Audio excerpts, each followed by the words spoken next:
오직 성령의 열매는 사랑과 희락과 화평과 오래 참음과 자비와 양성과 충성과 온유와 절제니 이 같은 것을 금지할 법이 없느니라. 그리스도 예수의 사람들은 육체와 함께 그 정과 욕심을 십자가에 못 박았느니라. 아멘. 우리 시편으로 가겠습니다. 시편 136편입니다. 시편 136편 1절부터 9절까지 그리고 23절부터 마지막 절까지 26절까지 그렇게 읽도록 하겠습니다. 시편 136편, 그러니까 구약성경 시편 136편입니다. 제가 가지고 있는 성경의 900페이지네요. 136편 1절부터 9절까지 제가 봉독합니다. 여호와께 감사하라. 그는 선하시며 그 인자하심이 영원함이로다. 모든 신에 뛰어나신 하나님께 감사하라. 그 인자하심이 영원함이로다. 모든 주에 뛰어나신 주께 감사하라. 그 인자하심이 영원함이로다. 홀로 큰 기사를 행하시는 이에게 감사하라. 그 인자하심이 영원함이로다. 지혜로 하늘을 지으신 이에게 감사하라. 그 인자하심이 영원함이로다. 땅을 물 위에 펴신 이에게 감사하라. 그 인자하심이 영원함이로다. 큰 빛들을 지으신 이에게 감사하라. 그 인자하심이 영원함이로다. 해로 낮을 주관케 하신 이에게 감사하라. 그 인자하심이 영원함이로다. 달과 별들로 밤을 주관케 하신 이에게 감사하라. 그 인자하심이 영원함이로다. 23절로 넘어가겠습니다. 23절. 우리를 비천한 데서 기념하신 이에게 감사하라. 그 인자하심이 영원함이로다. 우리를 우리 대적에게서 건지신 이에게 감사하라. 그 인자하심이 영원함이로다. 모든 육체에 식물을 주신 이에게 감사하라. 그 인자하심이 영원함이로다. 하늘의 하나님께 감사하라. 그 인자하심이 영원함이로다. 아멘. 기도합니다. 아버지 하나님, 이 아침에 주님의 말씀을 통해서 주님의 자상하심, 주의 자비와 인자하심이 증거되게 하여 주시옵소서. 주님, 그래야 우리들이 우리 주님의 인자하심을 감사하며 우리에게 베풀어 주신 주님의 선하심을 인하여 하나님을 찬양하며 또 저희들 주님을 닮아 참으로 주님 성령의 열매를 맺어가면서 자비의 사람들이 다 될 수 있도록 도와주시옵소서. 주님의 말씀을 축복하시기를 사모합니다. 예수님의 이름으로 기도했습니다. 아멘. 자리에 앉으시겠습니다. 세상에서 가장 비참한 사람은 예수를 믿지 않는 사람이 아닙니다. 이 세상에서 가장 비참한 삶을 살아가는 사람이 있다면 예수를 믿지만은 믿지 않는 사람들처럼 그렇게 사는 사람입니다. 그런 사람들은 비록 믿음으로 산다 하면서도 교회를 다니고 주님을 믿는다고 말은 하지만은 그들의 삶 속에는 진정한 영적인 열매가 결여되어지는 것을 보게 됩니다. 그래서 성경은 갈라디아서 5장 19절에부터 말씀하기를 이 육체의 이런 현저하니 그렇게 말씀을 했어요. 주님께서 곧 음행과 더러운 것과 호색과 우상숭배와 술수와 원수를 맺는 것과 분쟁과 시기와 분냄과 당 짓는 것과 불리함과 이단과 투기와 술취함과 방탕함과 또 그와 같은 것들이니 전에 너희에게 경계한 것 같이 경계하느니 이런 일을 하는 자들은 하나님의 나라를 위협으로 받지 못할 것이요. 여러분, 이런 여러 가지 육체의 일이 믿지 않는 사람들의 삶 속에서만 있는 게 아니에요. 믿는 사람들 속에서도 얼마든지 음행과 더러운 것과 호색과 우상숭배, 술수, 원수 맺는 것, 그리고 분쟁, 시기, 분냄, 당짓는 것, 분리와 이단과 투기와 술취함과 방탕함 이런 것들이 얼마든지 있을 수 있는 것입니다. 그러나 우리 주님께서는 우리가 그리스도를 아는 사람들로서 우리들은 성령을 조차 행하라고 말씀을 하고 있습니다. 갈라디아서 5장 16절에 말씀하시기를 내가 이르노니 너희는 성령을 조차 행하라. 그리하면 육체의 욕심을 이루지 아니하리라. 육체의 소욕은 성령을 거스리고 성령의 소욕은 육체를 거스리나니 이 둘이 서로 대적함으로 너희의 원하는 것을 하지 못하게 함이니라. 그렇게 말씀을 했습니다. 우리 주님께서 우리들에게 성령의 인도하심을 받기를 원하신다 말씀을 했고 성령의 인도함을 받는 사람들의 삶 속에 나타나는 성령의 열매 9가지의 특징이 있다고 함께 그동안 생각을 해왔더랬어요. 마치 한 열매가 여러 가지 맛의 종합인 것처럼 사과가 사과 맛 하면은 사과 맛 하나를 얘기하는 게 아니에요. 사과 맛 안에는 여러 종류의 맛이 함께 포함되어져 있는 것입니다. 성령의 열매는 이 복수로 말하고 있지는 않아요. 단수로 성경에서 말하고 있습니다. 그렇지만 성령의 열매를 맺어가는 성령 충만한 사람들의 삶의 모습이라 그랬을 때 그게 주님 말씀하시기를 사랑과 희락과 화평과 그리고 지난주에 우리가 오래 참음에 대해서 생각을 해드렸어요. 성령 충만한 사람들은 오래 참게 되어져 있습니다. 특별히 나 자신에 대해서 내가 아직까지 부족하고 아직 연약하고 아직까지 다 되지를 못했지만은 그러나 내가 하나님의 장중에 있으면서 내 스스로에 대해서 기회를 주고 내가 성장할 수 있도록 기회를 주고 기다려주는 것, 그것도 성령의 열매의 모습이며 또 주님 말씀하신 것처럼 우리가 연약한 사람들, 다른 사람들, 우리가 정말 아직까지 사랑하기 때문에 아직 덜 된 사람들, 그런 사람들에 대해서 우리가 기다려줘야 되고 무엇보다 우리 하나님에 대해서 기다려야 한다고요. 우리 하나님은 우리들보다 크신 분이시기 때문에 우리 주님의 생각은 우리와 다를 수밖에 없는 것입니다. 그렇기 때문에 때로는 우리가 주님께 간절히 바라는 소원들이 있지만은 하나님께서 하나님의 때에 하나님의 방법으로 하나님이 원하시는 모습으로 주님이 응답하시도록 우리가 하나님을 기다려야 한다고 말씀을 드렸습니다. 오늘은 자비에 주님 말씀하시기를 오직 성령의 열매는 사랑과 희락과 화평과 오래 참음과 자비와 그렇게 말씀을 했어요. 이 자비라는 그 단어는 크레스토스테스라는 그 단어는 친절함이라는 그런 의미예요. 관대함이라는 그런 의미를 가지고 있습니다. 영어 성경 킹제임스 성경에서는 gentleness, 부드러움이라 그렇게 번역을 해드렸어요. 그 말의 뜻은 정말 하나님께서 우리에 대해서 인자가 많으시고 관대하신 분이다, 그런 의미인 것이죠. 그래서 시편 기자가 136편 시편에 말하기를 여호와께 감사하라, 그는 선하시며 그 인자하심이 영원하미로다. 모든 신에 뛰어나신 하나님께 감사하라, 그 인자하심이 영원하미로다. 모든 주에 뛰어나신 주께 감사하라, 그 인자하심이 영원하미로다. 그렇게 노래합니다. 26절을 이 26구절이 있는데 이 시편 136편에 각 구절마다 성경은 그 인자하심이 감사하라, 주님께 감사하는 것은 그 인자하심이 영원하기 때문에 그분께 감사하라, 그렇게 얘기를 하고 있는 것입니다. 우리가 그리스도인들로서 우리들에게 있는 또 도전이 있다면 우리가 또 우리의 삶 속에서 매적해야 될 성령의 열매의 모습 중에 하나가 성경은 자비라고 말하고 있습니다. 다시 말하면 다른 사람들에 대해서 관대한 사람들을 말하는 거예요. 첫째로 저는 성령의 인도하심을 받는 사람들은 죄를 지은 자들에게 관대하다라고 말씀을 드립니다. 사랑하는 여러분, 사람이 처음 범죄했을 때에 주님께서는 사람들에게 엄격하실 수도 있었습니다. 그러나 주님께서는 관대하시기를 선택을 하셨더랬어요. 우리가 창세기 3장을 읽어보게 되면 사람들이 어떻게 사탄의 그 말에 속아서 하나님께 범죄했는지 우리가 성경을 읽어볼 수 있습니다. 그리고 그들이 범죄한 후에 그들의 수치와 부끄러움을 이제 가리기 위해서 나무와가 나뭇잎으로 치마를 해서 그들이 자기들을 가렸는데 여호와 하나님께서 그 저녁에 동산에 거니시는 그 음성을 듣고 이 아담과 그 아내가 나무 사이에 숨었다고 성경은 말하고 있는 것입니다. 주님께서 아담을 찾으십니다. 아담에게 네가 어디 있느냐 물었을 때 그가 말하기를 주님, 우리가 벌거벗었으므로 두려워하여 숨었나이다. 주님 말씀하시기를 누가 너희들아 벌거벗었음을 알려줬느냐? 내가 너희들아 먹지 말란 그 나무 실과를 먹었느냐? 그때 타락한 남자 아담이 말하기를 하나님이 내게 주셔서 나와 함께하게 하신 여자가 주었기 때문에 먹었습니다. 모든 것을 하나님께 책임을 돌려드렸어요. 여자를 핑계해드렸어요. 그런 정말 이 죄인의 모습으로 타락했을 때 주님께서 그 사람을 심판해 버릴 수도 있었더랬어요.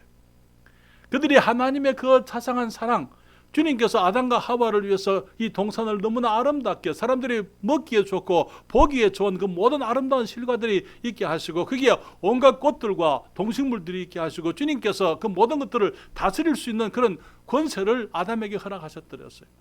아담이 그 짐승들을 보면서 이름을 그 특징을 파악하고 바로바로 이름을 붙일 수 있을 만큼 이 아담은 영적인 통찰력과 지적인 능력을 가지고 있는 사람이었더랬어요.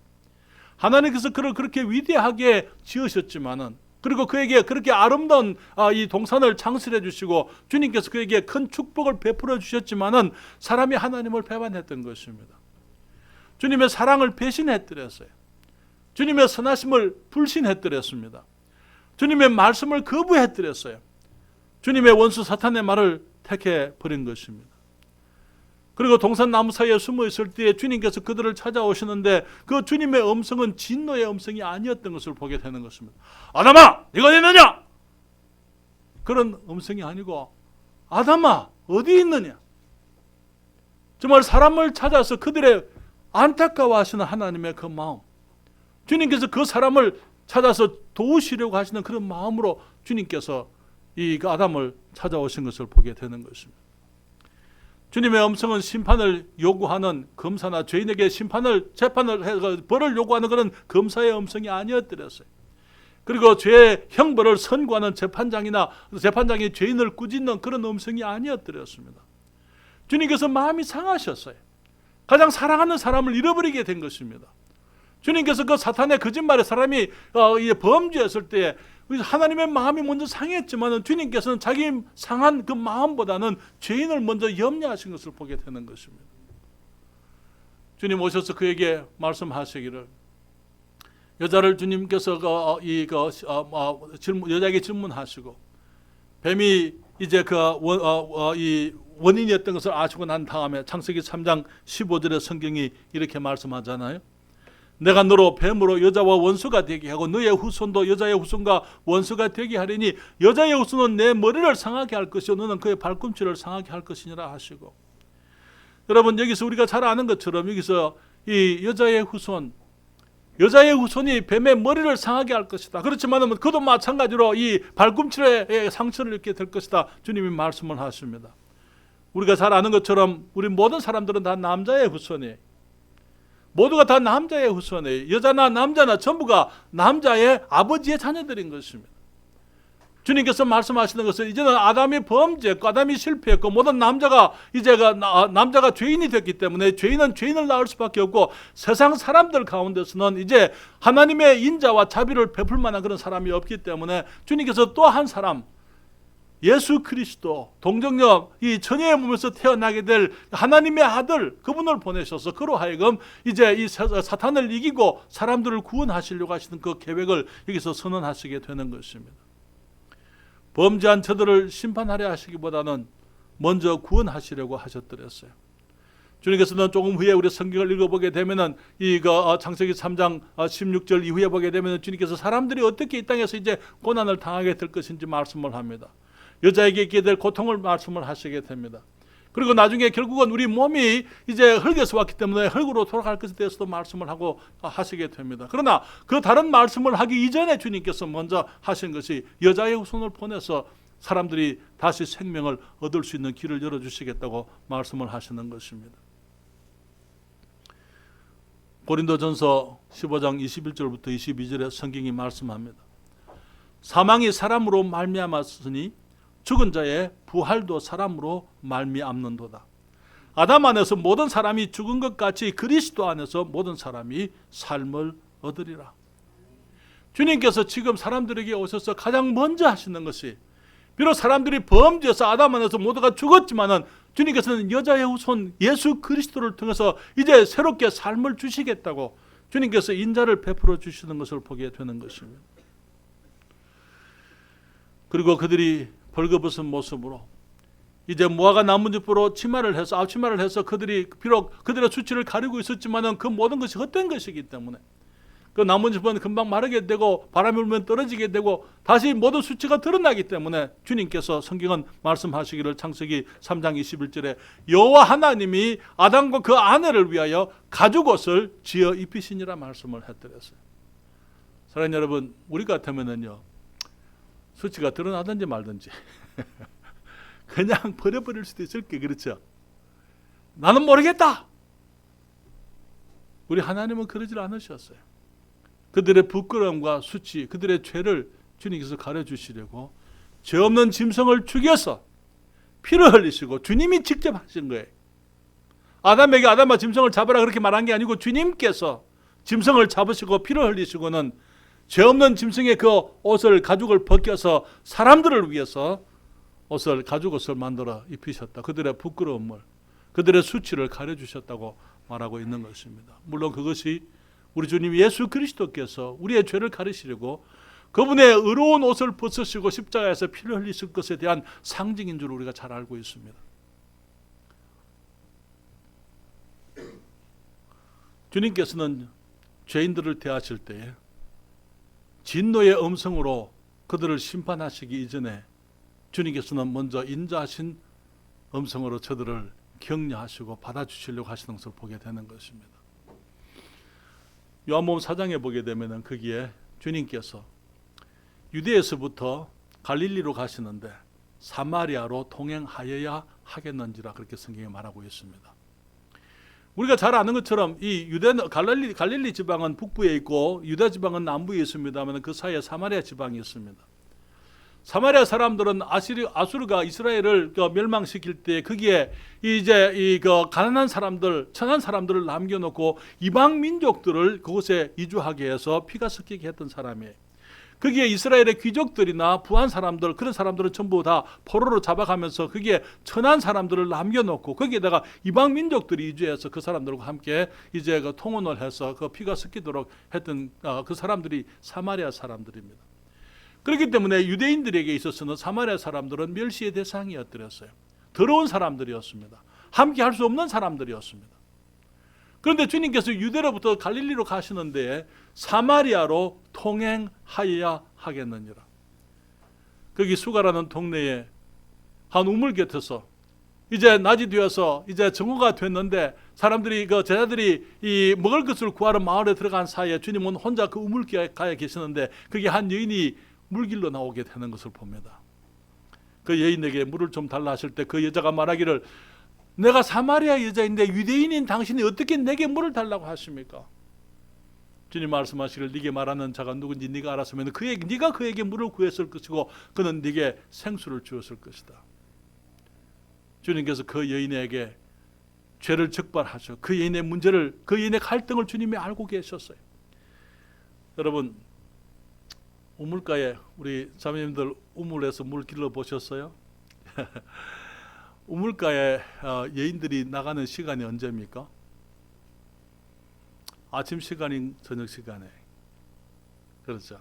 아침에, 그 저녁에. 한낮에 이 여인이 나갔다는 말은 무슨 말입니까? 그 여인이 사람을 기피했다 그 말이에요. 주님 말씀하시기를 그 여인에게 네가 가서 내 남편을 데려와라. 그런데 그 여인이 말하기를 나는 남편이 없습니다. 주님 말씀하시기를 그래 네 말이 맞다. 네가 남편이 5이 있었는데 지금 네가 같이 있는 그 남자는 내 남편이 아니다.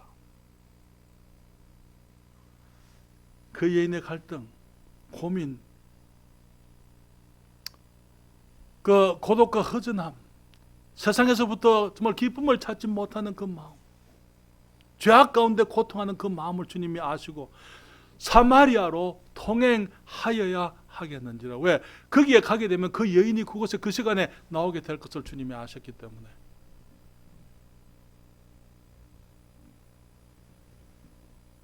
그가 주님을 만났어요. 동네로 찾아갑니다.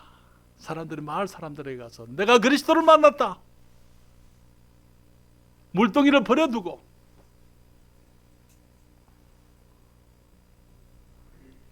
주님이 계신 곳에 한 번은 사람들이 간음중에 잡힌 여자를 데리고 왔더랬어요. 그들이 그 일을 가지고 예수님께 올무를 걸기 원했더랬어요. 왜? 율법에 말하기를 간음중에 잡힌 여자는 돌로 쳐 죽여라 그랬어요. 그래서 그들이 그 여인을 데리고 와서 예수님께 묻습니다. 율법에는 이 여자를 돌로 쳐 죽여라고 했는데 선생님은 어떻게 얘기할 겁니까? 당신은 뭐라고 할 겁니까? 왜냐하면 돌로 쳐 죽이라 하게 되면 로마의 법을 거스리는 거예요.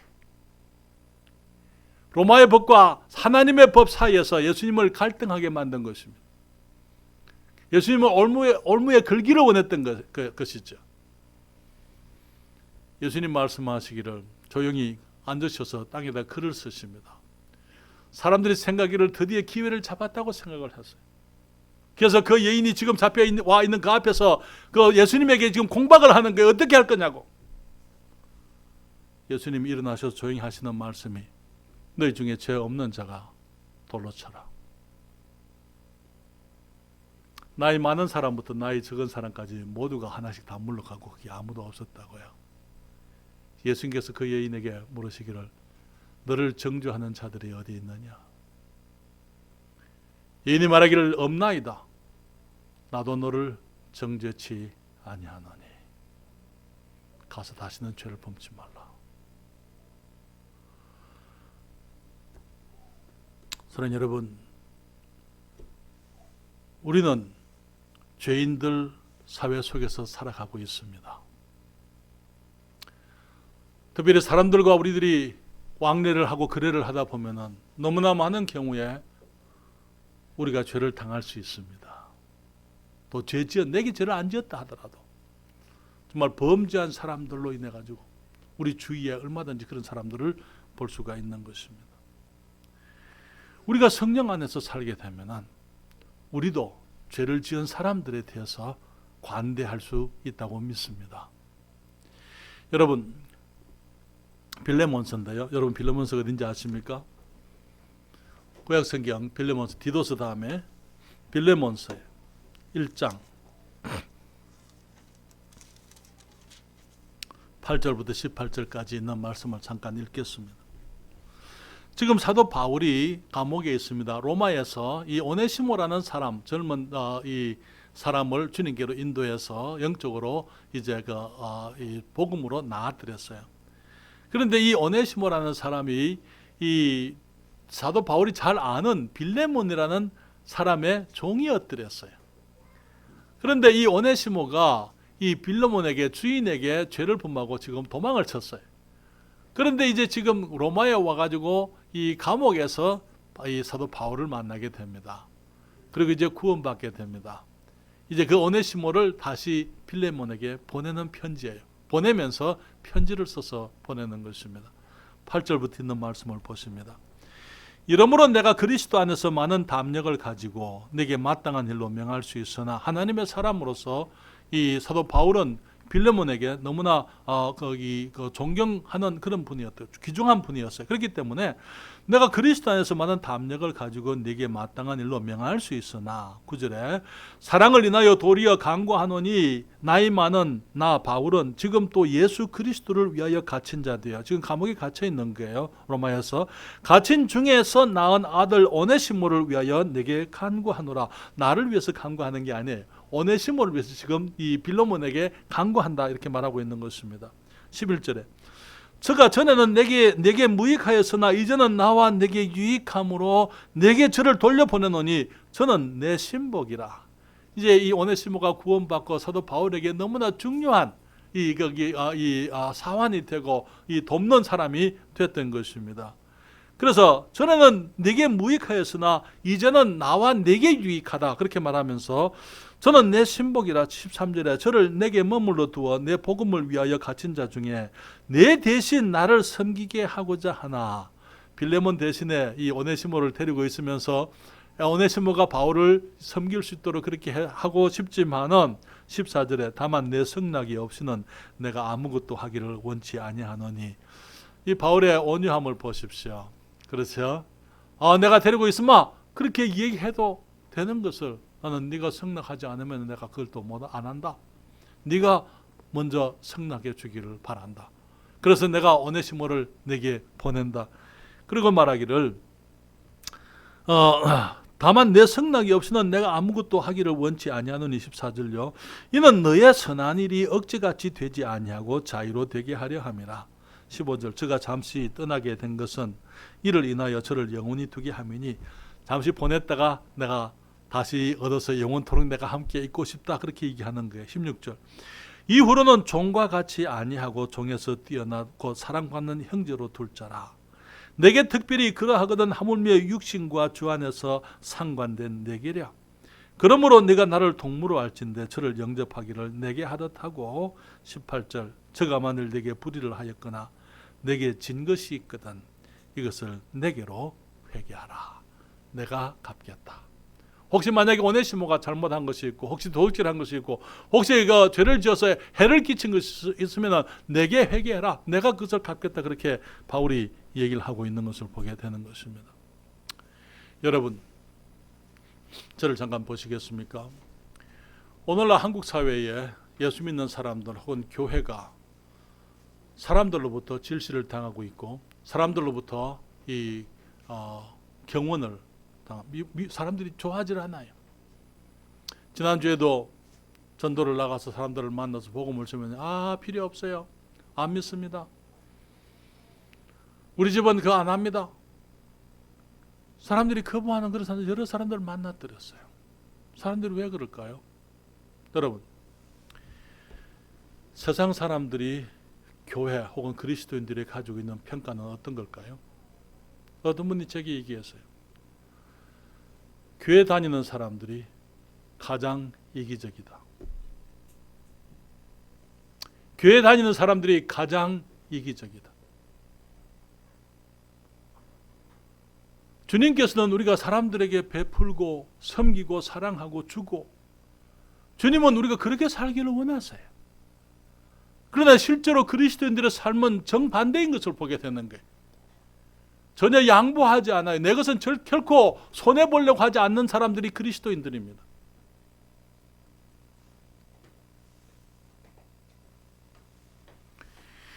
자기 신앙을 위해서는 하나님을 위해서라고 이렇게 얘기하지만 사실은 자기를 위해서 그런 거예요. 전혀 양보하려고 하지 않는 사람들.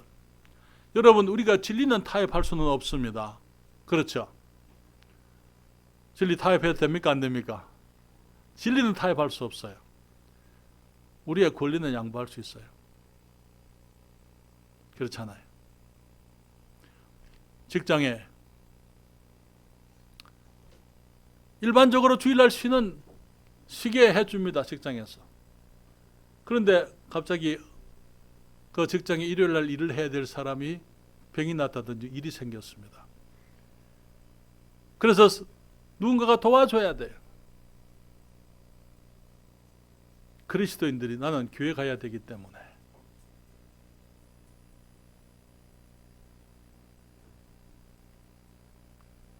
그러한 그리스도인들을 바라보는 세상 사람들. 여러분, 우리가 예배 드리는 것이 귀중합니다. 그렇죠? 맞습니까? 예배 드리는 것이 귀중한 거예요. 그러나 때로는 우리들이 우리의 권리를 양보할 수도 있어야 돼요. 기꺼이 사람들을 사랑하고 저들에게 도움이 되기 위해서 우리들이 기꺼이 내가 하고 싶은 것이지만은 내가 사람들을 위해서 희생할 수 있고 저들에게 친절할 수가 있는 것입니다. 주님 말씀하십니다. 마태복음 5장 40절부터 42절에 또 너를 송사하여 속옷을 가지고자 하는 자에게 겉옷도 가지게 하며 또 누구든지 너로 억지로 오리를 가게 하거든 그 사람과 심리를 동행하고 내게 구하는 자에게 주며 내게 꾸고자 하는 자에게 거절하지 말라. 사랑하는 여러분, 우리들이 양보해야 돼요. 우리가 사람들 앞에서 우리의 권리, 진리가 아니면 괜찮아요. 우리가 사람들을 하나님보다 더 중요하게 생각하라 그 말 아니에요. 그렇지만 매주가 아니고 정말 이번 한 주 한 번 정도는 우리가 사람들을 위해서 우리가 도와줄 수도 있는 거예요. 기꺼이 내 것을 희생할 수 있는 것입니다. 그래서 그분들에게 우리가 그들을 진정으로 사랑하고 관심이 있다는 것.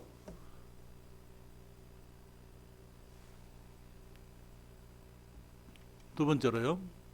성령의 인도함을 받는 사람들은 연약한 사람들에 관대해야 된다고 믿습니다. 우리 주님은 가장 연약한 것들에 대해서도 관대하십니다. 범죄한 사람들만 아니고요. 연약한 것들에 대해서. 마태복음 12장 20절입니다. 상한 갈대를 꺾지 아니하며 꺼져가는 심지를 끄지 아니하기를 심판하여 이길 때까지 하리니. 여러분, 상한 갈대가 뭡니까? 갈대가는 별로 처음부터 이 성한 갈대도 별로 크게 유용한 것이 없습니다. 그렇잖아요. 근데 갈대가 상해버렸어요. 꺾여버렸어요. 그걸 못 잊어쓰겠어요. 그렇잖아요. 그리고 상한 갈대는요, 회복될 수도 없습니다. 그렇잖아요.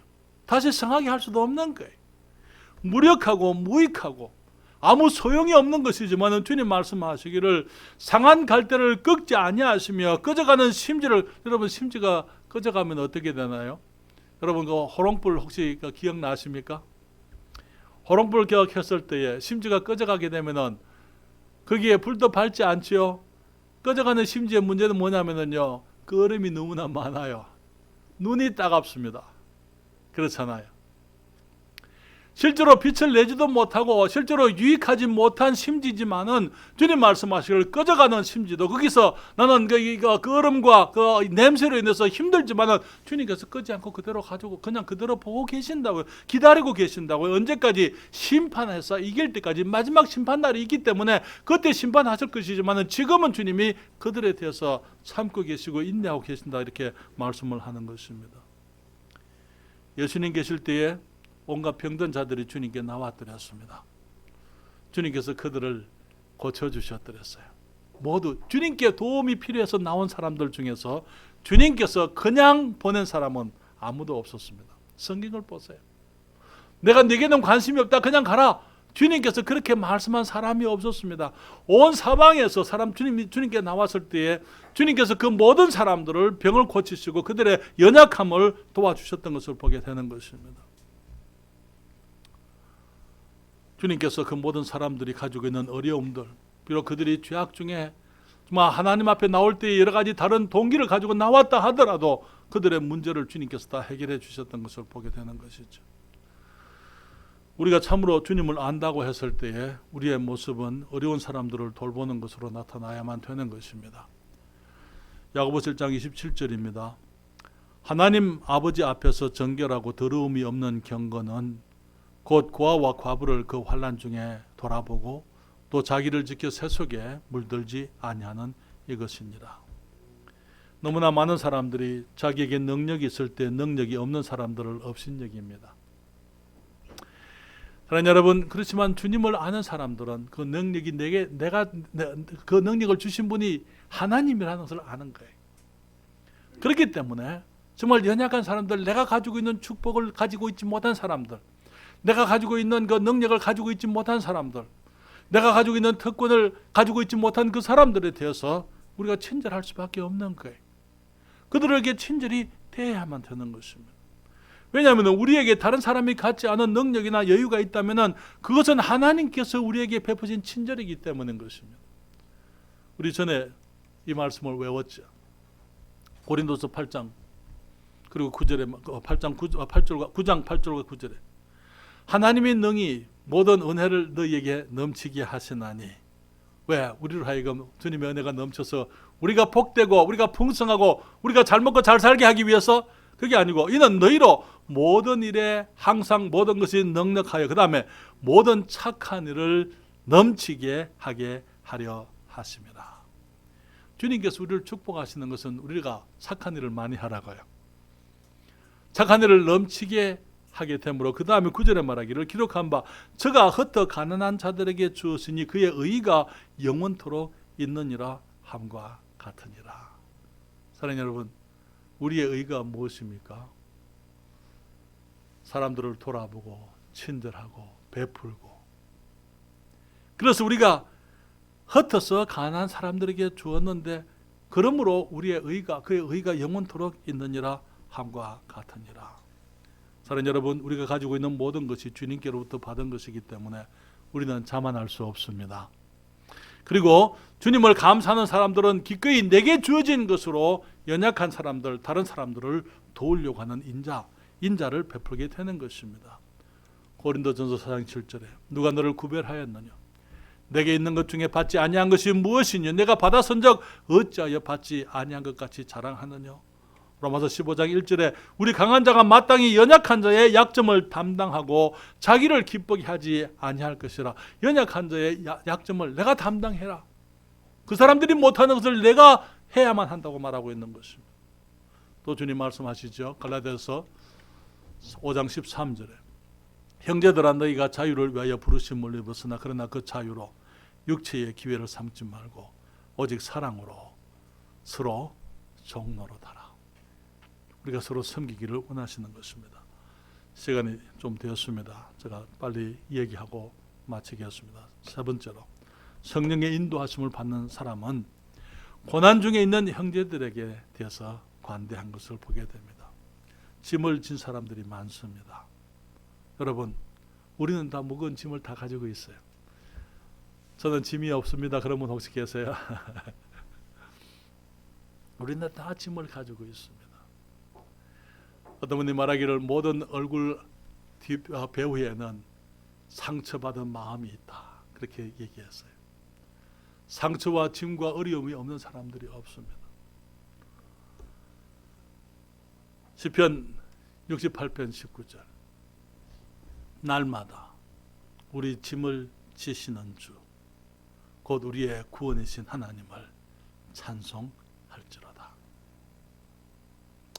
우리 주님께서 우리의 짐을 날마다 지신다고요. 주님 말씀하십니다.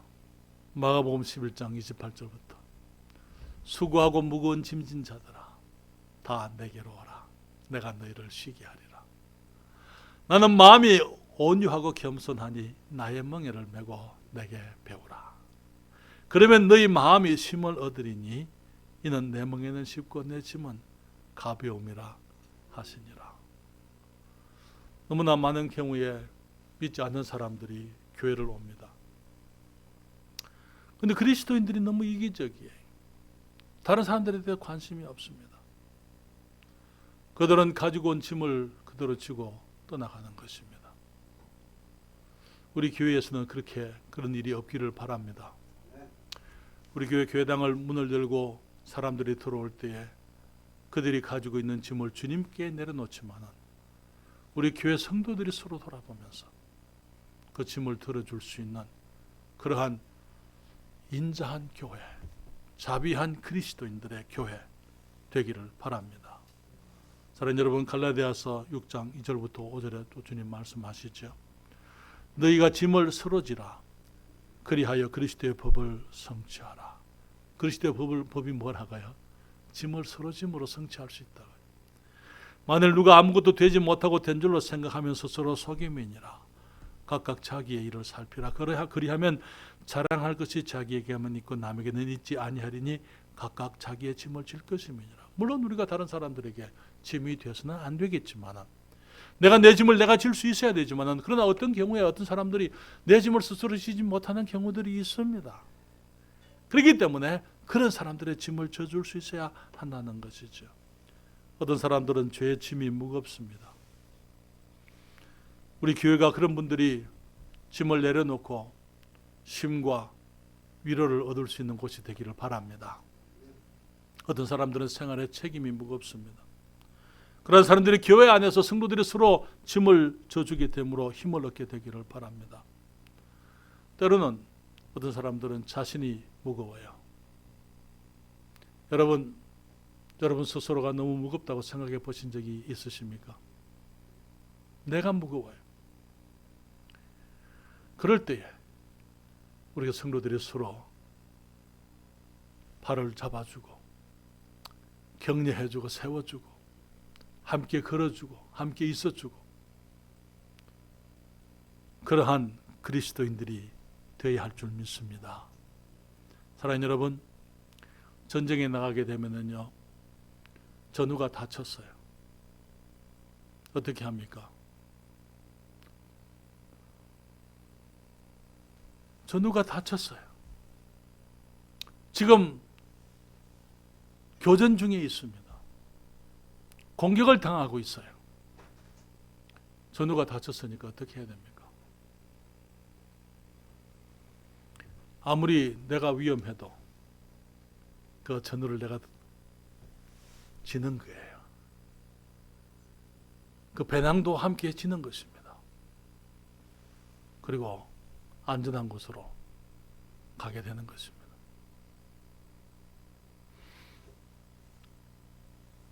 너무나 많은 경우에 우리 그리스도인들이 이기적이다라는 말을 듣습니다.